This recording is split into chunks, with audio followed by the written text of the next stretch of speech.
Hari ini adalah merupakan pertandingan akademik, merupakan sebuah platform pertandingan akademik inovasi yang menggabungkan elemen sains, teknologi, engineering, arts dan matematik bagi melahirkan pelajar-pelajar yang kreatif dan juga berinovasi, bersesuaian dengan masa depan kita ke hadapan ni yang lebih kepada teknologi dan sebagainya. Dalam pertandingan kita menyelitkan elemen-elemen Islamic value itu sendiri, yang mana dalam menyelesaikan sesuatu masalah tu, apabila mereka create the boat dan the rocket launch tu dengan prinsip-prinsip sains dan teknologi, dan juga berpandukan dengan Al-Quran, apa yang dinyatakan dalam Al-Quran. Pertandingannya adalah pertandingan waterboat dan juga rocket launching. Kita pada hari ini menjalankan dua jenis pertandingan, iaitu waterboat dan juga rocket launching. Yang terdiri daripada pelajar-pelajar yang berumur di antara 9 tahun hingga dah sekolah rendah hinggalah ke sekolah menengah umur 14-15 tahun. Ada dua kategori lah, yang melibatkan dua kategori dan melibatkan lebih kurang 6 buah negeri, iaitu terdiri daripada Negeri Sembilan, Melaka, Pulau Pinang, Wilayah Persekutuan, Selangor dan juga Perak.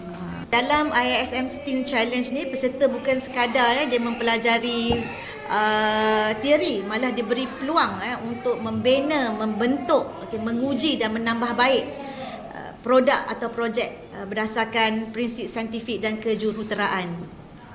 Sebagai contoh, pertandingan seperti water rocket yang dijalankan mengoperasikan konsep tekanan udara, aerodinamik dan fizik.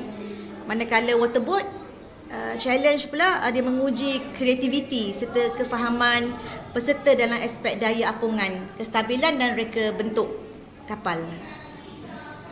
Yang lebih penting adalah kita nak membawa anak-anak explore kepada dunia luar, kepada dunia fizikal, dunia teknologi hari ini, yang mana saya katakan adalah stigma masyarakat di luar yang kita katakan selama ni lah, kita kata kalau sekolah agama ni rata-rata hanya pandai mengaji, pandai baca Quran, mahfaz saja. Tapi sebenarnya anak-anak kita ni, tuan-tuan dan puan, hakikatnya sama je macam anak-anak orang lain. Mereka ada kelebihan masing-masing. Malahan yang saya nampak, yang saya teruja sangat, program-program sebegini adalah menghasilkan satu, orang kata apa, outcome ataupun hasil yang anak-anak yang holistik. Dia bukan setakat saya katakan tadi di ilmu agama, mereka di sekolah memang mengaji, mereka di sekolah memang baca Quran, itu adalah kelebihan satu part yang lain. Tetapi dalam dunia inovasi teknologi hari ini, mereka sebenarnya sealiran dengan orang-orang lain pun, anak-anak yang lain.